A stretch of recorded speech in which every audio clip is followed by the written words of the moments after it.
भोजपुरिया मिर्ची।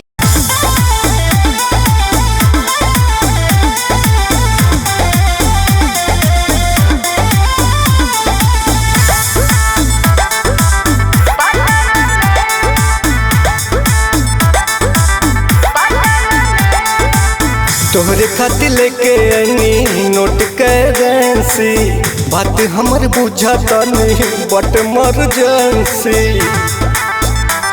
ए हो बोला, तोहरे खातिर लेके आनी नोट करेंसी, बात हमर बुझाता नहीं बट मर्जेंसी।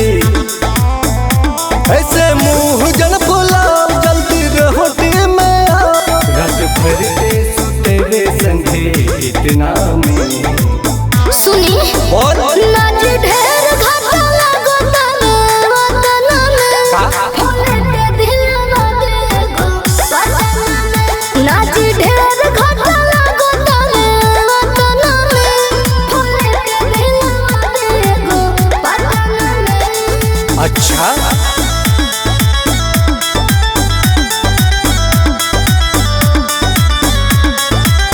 बहुते के यूज कैकी देख ले तोरो के ना मनवे तो हइले चाबी बोल रोके।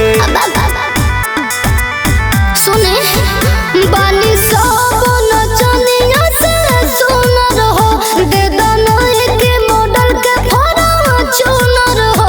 पहले खुश कर दिल फिर हवेली पे मिल, आया घर बनवा दे कहबे जितना में। नाच ढेर घाटा लागो तने वतन में फूले के दिलवा देखो वतन में। नाच ढेर घाटा लागो तने वतन में फूले के दिलवा देखो वतन में। पहले लगे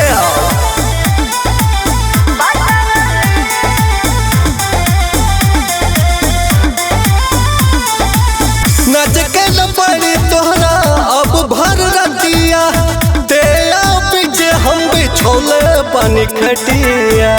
अरे आओ ना ढेर को बड़ो तवे सुनो रानी अमित, घाटा हमरो न लगे भाव कठी। सोचले रहलू ना जितना हम दे दे हम उतना, रटत रुए के ही रटना में। नाच ढेर घाटा लागो तने वतन में फूले के दिलवा देखो वतन में। नाच ढेर घाटा लागो तने वतन में फूले के दिलवा देखो वतन में। अरे फ्लैट के बात करता पगले, पूरा बिल्डिंग ही ले लिए।